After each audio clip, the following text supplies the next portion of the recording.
Good morning students, स्वागत है आपका ऑनलाइन क्लासेस में। स्टूडेंट्स, कल हमने पालमपुर गांव की कहानी का सेकंड पार्ट पढ़ा था। आज हम उसका थर्ड पार्ट पढ़ेंगे। पहले इसमें हमने अध्ययन किया था पालमपुर गांव में उसका परिचय, उत्पादन संगठन, यहाँ की कृषि, कारक तत्व, भूमि की स्थिरता। ठीक है, ऐसे करके हमने जो 6 पॉइंट पढ़ा था और आज हमारा 7वां पॉइंट है। तो इस 7वें पॉइंट में हम अध्ययन करेंगे यहाँ की परिस्थिति और यहाँ के लोगों की, जिन्होंने क्या है जो कृषि को एक नया रूप दिया था। कृषि को एक नया रूप दिया था। उस नए रूप से किस प्रकार से पूर्व जो कृषक थे और नवीन कृषक है उनमें क्या अंतर है। तो आज की इस 7वें पॉइंट में है विशेष कृषि उत्पादों की बिक्री। विशेष कृषि उत्पादों की बिक्री। मान लीजिए किसानों ने उत्पादन के तीनों कारकों का प्रयोग कर भूमि में गेहूं पैदा की। तीनों कारक विशेष है, उसका प्रयोग कर जो गेहूं है उसकी पैदावार की, गेहूं की कटाई की जाती है, उत्पादन पूर्ण हो जाता है। किसान गेहूं का क्या करते हैं, वे परिवार के उपभोग के लिए कुछ गेहूं रख लेते हैं और शेष गेहूं है वो बेच देते हैं।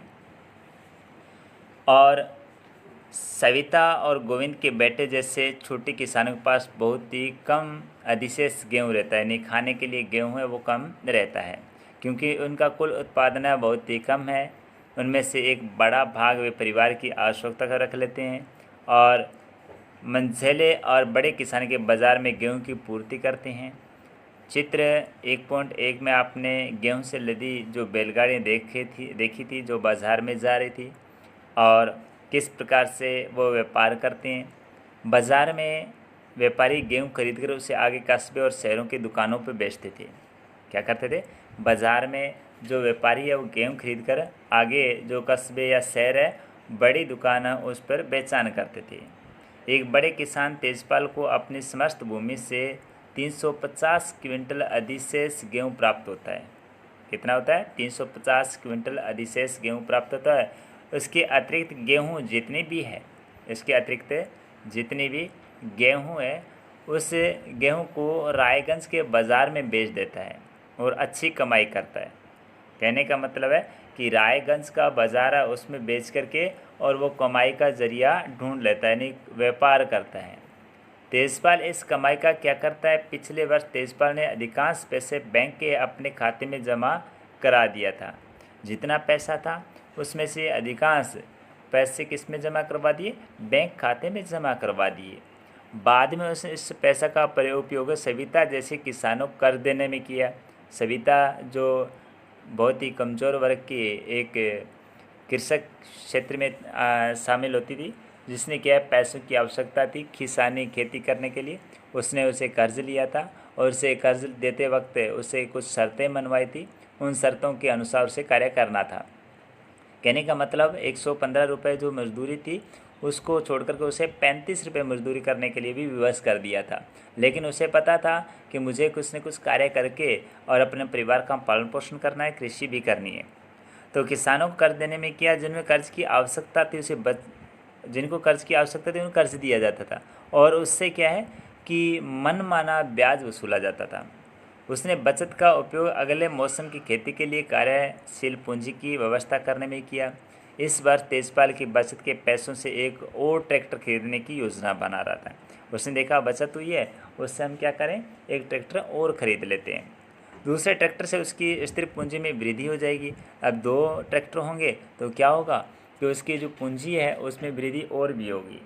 तेजपाल की भांति दूसरे बड़े और मझोले किसान भी खेती के विशेष कृषि उत्पादों को बेचते थे, यानी जो भी उनके पास में उत्पादन कृषि के थे वो बचते रहते थे, उनको आगे सप्लाई करते, यानी व्यापारियों को बेचते और उनसे इनकम करते थे। कमाई के एक भाग को अगले मौसम के लिए पूंजी की व्यवस्था के लिए बचा रखा था। अब देखिए, कमाई का कुछ भाग था, उस भाग को क्या करते थे, पूंजी व्यवस्था के लिए बचा के रखा जाता था। पूंजी व्यवस्था मतलब जब नई फसल आती या नई जो खेती की जाती थी, या अपने कह सकते हैं आगामी वर्ष के लिए क्या करते हैं, पूंजी को बचा के रखते, ताकि आस पड़ोस में कृषि के लिए भूमि मिल सके रुपए दे करके, या खेती करने के लिए जो निम्न वर्ग के किसान हैं उन्हें ब्याज दिया जाए, ब्याज के रूप में क्या है, धन दिया जाए, ताकि अधिकतम ब्याज वसूला जाए, मीन धन दे करके अधिकतम ब्याज वसूला जाए, जिसकी उसकी मोटी इनकम हो सके। कुछ किसान बचत का उपयोग पशु, ट्रक आदि खरीदने, कुछ ऐसे किसान थे जो पशु खरीद लेते या ट्रक खरीद लेते, पशु आदि से क्या करते थे, वो दूध आदि व्यापार करके और अपने परिवार का पालन पोषण भी करते थे, और धन विशेष है उसका एक साधन बन जाता था, धन विशेष कमाने का एक साधन बन जाता था, ट्रक है, पशु है या अन्य कोई विशेष है, ताकि वो क्या अपना रोज़गार चला सके। कुछ ऐसे लोग थे जो दुकान खोल लेते थे, दुकान का मतलब परचूनी की दुकान जिसमें राशन सामग्री मिलती है, वैसी दुकान खोल लेते और उससे भी कमाई करते थे। जैसे कि हम देखेंगे इन सबको गैर कृषि कार्यों के लिए पूंजी कहते हैं, जैसे दुकान, कृषि जो ट्रक खरीदना, पशु आदि ये क्या गैर कृषि कार्यों के क्षेत्र में आते हैं। अब पालमपुर में गैर कृषि क्रियाएं कौन कौन सी थी और किस प्रकार से वो अब व्यापार करते थे और किस प्रकार से उनकी बचत होती। हमने देखा पालमपुर में खेती की प्रमुख उत्पादन क्रिया है, खेती ही प्रमुख है उत्पादन क्रिया है, खेती के द्वारा ही वो उत्पादन करते थे। अब हम कुछ गैर उत्पादन क्रियाओं पर विचार करेंगे, और जिसमें 25% लोग कृषि के अतिरिक्त कार्य करते हैं, यानी 75% लोग किस में कार्य करते हैं, खेती में काम करते हैं, और 25% लोग किस में काम करते हैं, 25% करते हैं अतिरिक्त कार्य, अन्य कार्यों में। डेयरी सबसे पहला पॉइंट है, डेयरी अन्य प्रचलित क्रिया। पालमपुर के कई गांवों में डेयरी एक प्रचलित क्रिया है। लोग अपनी भैंसों को कई तरह की घास और बरसात के मौसम में उगने वाले ज्वार, बाजरा खिलाते हैं।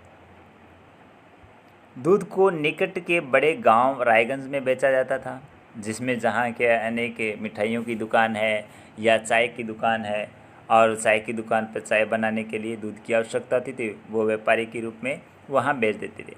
शाहपुर क्षेत्र के 2 व्यापारियों ने रायगंज में दूध संग्रह और शीतल केंद्र खोल रखा था, यानी दूध को इकट्ठा करके और एक दूध डेयरी के रूप में खोल रखा था, जहाँ से दूध दूर दराज के शहरों और कस्बों में भेजा जाता था। अब वहाँ से क्या करता था कि बड़े बड़े शहर है उनमें उनको भेजा जाता था, ताकि अच्छी इनकम मिल सके। तो इस प्रकार से क्या है, दुग्ध उत्पादन में भी अपना जो एक कह सकते हैं कि गैर कृषि कार्य है उसमें शामिल कर लेते थे।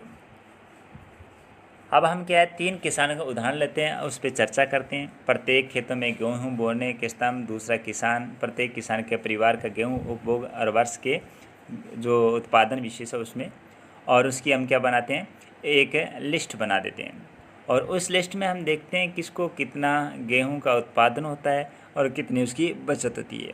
तो ये 3 किसान हैं, तीनों का एक अलग अलग लिस्ट बना रखी है। हम उस लिस्ट में हम तुलना करेंगे। सबसे पहले तीनों किसानों गेहूं के तीनों वर्ष में उत्पादन की तुलना करेंगे, तीनों किसानों ने गेहूं में कितने उत्पादन किए, और उसके बाद तीसरे वर्ष तीसरे किसान के साथ क्या हुआ, तीसरे वर्ष और तीसरे किसान के साथ क्या हुआ, क्या उत्पादन जारी रख सकता है, क्या वो उत्पादन विशेष को बढ़ोतरी करता है, क्या करता है। ऐसे ही हम क्या करते हैं कि 3 किसानों को चुनेंगे अपने आस पड़ोस के, और उस आस पड़ोस के किसानों को चुन करके और उनकी लिस्ट बनाएंगे, और उसको हम ये देखेंगे कि कौन सा किसान कितना उत्पादन करता है और कौन सा किसान है कितने इनकम के द्वारा अपने परिवार का पालन पोषण करता है।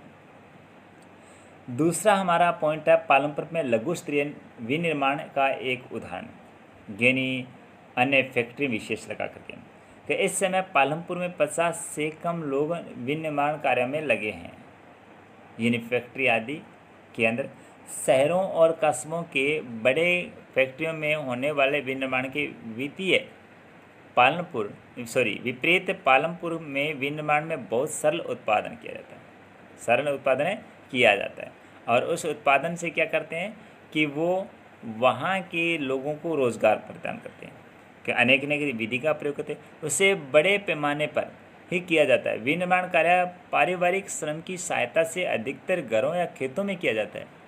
देखो पारिवारिक श्रम की सहायता से, परिवार विशेष उनके लोगों की सहायता से घरों या खेतों में किया जाता है। श्रमिकों को कभी कभार की किराए पर लिया जाता है, किराए पर मतलब मजदूर के रूप में लेके जाते हैं। अब एक मिश्री लाल जी की कहानी हम पढ़ते हैं। वहाँ की कहानी है मिश्री लाल जी की इस प्रकार से कि मिश्री लाल ने के गन्ने पेरने वाली एक मशीन खरीदी जो बिजली से चलती है। उसने अपने खेत में लगाया। पहले गन्ने को पेरने का काम बैलों की मदद से किया जाता था, अब लोग मशीनों से करना पसंद करते हैं। मिश्री लाल दूसरे किसानों से भी गन्ना खरीद कर उसमें गुड़ बनाता है, गुड़ को फिर शाहपुर के व्यापारियों में बेचता है। इस प्रक्रिया में मिश्री लाल को थोड़ा लाभ कमा लेता था। ठीक है। अब क्या है, पालमपुर के दुकानदार। पालमपुर के दुकानदार तीसरा पॉइंट हमारा। पालमपुर में ज़्यादा लोग व्यापार नहीं करते, व्यापार का जो है ना वस्तु का आदान प्रदान नहीं करते। पालमपुर के व्यापारियों ने दुकानदार हैं। पालमपुर के व्यापारी वे दुकानदार हैं जो शहरों के थोक बाजार से कई प्रकार की वस्तु खरीदते हैं और उन्हें गांव में लाकर बेचते हैं। यानी कहने का मतलब ये था कि शहर से वस्तु लाते और गांव में लोगों को बेचते थे, गांव में लोगों को बेचते थे। आप देखेंगे गांव के छोटे जनरल स्टोरों में चावल, गेहूं, चाय, तेल, बिस्कुट, साबुन, टूथपेस्ट, बैटरी, मोमबत्तियाँ, कॉपियाँ, पेन, पेंसिल, यहाँ तक कि कुछ कपड़े भी बेचते हैं। गांव में ऐसा आपको मिल जाए, हर एक गांव में। जैसे आपके गांव में भी मिल जाएंगे ऐसी छोटी मोटी दुकानें जिस पे हर प्रकार की वस्तु विशेष मिलती है। और कुछ गाँवों के अंदर कपड़े की दुकान भी खोल रखी है। आजकल तो पेट्रोल डीजल है वो भी गाँव में क्या है दुकानों पे मिलने लग गया। कहने का मतलब व्यापार करने लगे लोग।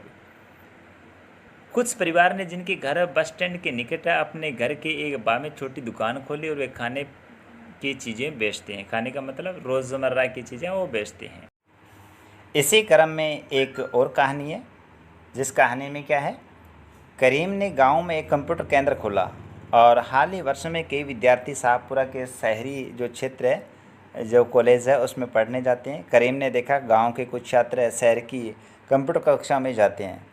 गांव में 2 महिलाएं थी जो क्या कंप्यूटर में कुछ डिग्रियां धारण करके उसने उस पर काम पे लगा लिया।